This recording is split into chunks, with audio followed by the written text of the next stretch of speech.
एक तरफ तो आप देखिए लगातार विधानसभा चुनाव लड़ने के लिए कई नेता हैं, वो लगातार जयपुर से लगाकर दिल्ली तक के चक्कर निकाल रहे हैं। लगातार बड़े बड़े नेताओं से मिलकर अपनी दावेदारी पेश कर रहे हैं, चुनाव लड़ने के लिए लगातार कोशिश कर रहे हैं।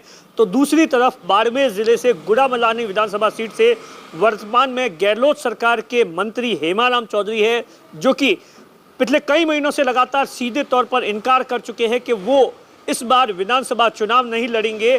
और उसके बाद ही लगातार उन्होंने, जब भी हेमाराम जी से बातचीत होती है और हेमाराम चौधरी जब सार्वजनिक मंच पर भाषण देते हैं और सीधे तौर पर कहते हैं कि अब युवाओं को आगे आना चाहिए, युवाओं को मौका मिलना चाहिए। और इसीलिए क्योंकि मैं लगातार कई सालों से 40-50 सालों से लगातार राजनीति के अंदर सक्रिय हूँ, विधायक बन चुका हूँ, मंत्री बन चुका हूँ, प्रतिपक्ष का नेता बन चुका हूँ, इससे ज़्यादा मुझे और कुछ भी नहीं चाहिए।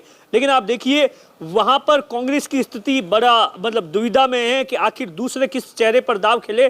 और उससे भी बड़ी चीज़ है, आप देखिए कांग्रेस के कार्यकर्ता है वो अब लगातार हेमाराम चौधरी के सामने अड़ गए हैं और हेमाराम चौधरी को मनाने के लिए जुट गए हैं कि आप इतने टाइम तक तो आप चुनाव लड़ते थे अपने तरीके से, लेकिन इस बार और आखिरी चुनाव हम चाहते हैं, हमारे कहने पर आप लड़े। और उसी को लेकर ऐसा बताया जाता है कि 16 तारीख को गुड़ामलानी के मेला ग्राउंड के अंदर बड़ा कुंभ आयोजन किया जा रहा है, जिसकी तैयारी है वो अब से शुरू कर दी गई है। ऐसा बताया जाता है 115 ग्राम पंचायत है और कुल 4 से ज़्यादा पंचायत समिति है। वहाँ से जो भी कांग्रेस के समर्पित कार्यकर्ता है, जो कांग्रेस से जनप्रतिनिधि है और लगातार जो वहाँ के प्रधान हैं या बाकी जो कांग्रेस के पदाधिकारी है, वो लगातार इस कुंभ का आयोजन कर रहे हैं। इसके लिए बाकायदा ऐसा बताया जाता है कल एक मीटिंग हुई है गुड़ामलानी के अंदर, जहाँ पर जो हेमाराम चौधरी के समर्थक है और कांग्रेस के कार्यकर्ता है वो लगातार उन्होंने एक मीटिंग की। और मीटिंग करने के बाद में जो जानकारी निकल कर आई है उसमें ये बताया गया है, उन्होंने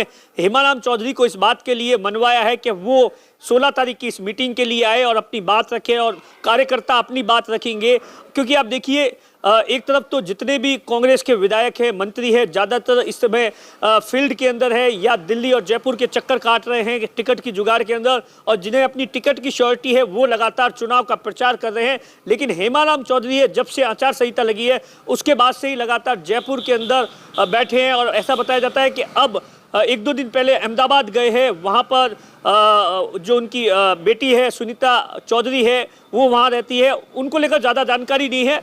लेकिन जो उनके जो समर्थक है और कांग्रेस के प्रवक्ता है दिनेश कुलदीप है, उन्होंने हमें फ़ोन कर ये बताया है कि हमने हेमाराम चौधरी को इस बात के लिए मना दिया है कि वो 16 तारीख को हमारी मीटिंग में आने वाले, और हम लगातार कोशिश कर रहे हैं कि हेमाराम चौधरी को इस बार का चुनाव लड़ाए, कांग्रेस का कार्यकर्ता चाहता है। ऐसा दिनेश कुलदीप और बाकी लोगों का एक पोस्टर भी है, मुझे उनके समर्थकों ने भेजा है, उसमें क्या कुछ लिखा हुआ है वो भी मैं आपको पढ़कर सुनाता हूँ। जनता की आवाज़, जनता का निर्णय, समृद्ध विकसित गुड़ामलानी। आप सभी से अनुरोध है कि आगामी विधानसभा चुनाव में जननायक श्री हेमाराम चौधरी के ने चुनाव लड़ने से मना कर दिया है। इस निर्णय से गुड़ामलानी की आमजन में भारी निराशा है। इसी के चलते गुड़ामलानी की जनता की आगामी विधानसभा चुनाव को लेकर 16 अक्टूबर 2023 को समय प्रातः 11 बजे मेला ग्राउंड में गुड़ामलानी में विशाल मीटिंग का आयोजन किया गया है, जिसमें विधानसभा चुनाव को लेकर भावी रणनीति पर विचार विमर्श किया जाएगा, जिसमें आप सभी आमंत्रित है। ये एक पोस्टर है जो कि सोशल मीडिया पर इनके जो समर्थक है लगातार लोगों को कर रहे हैं। अब देखिए गुड़ामलानी के अंदर हमेशा से इतिहास रहा है, कांग्रेस वहाँ पर मजबूत रही है।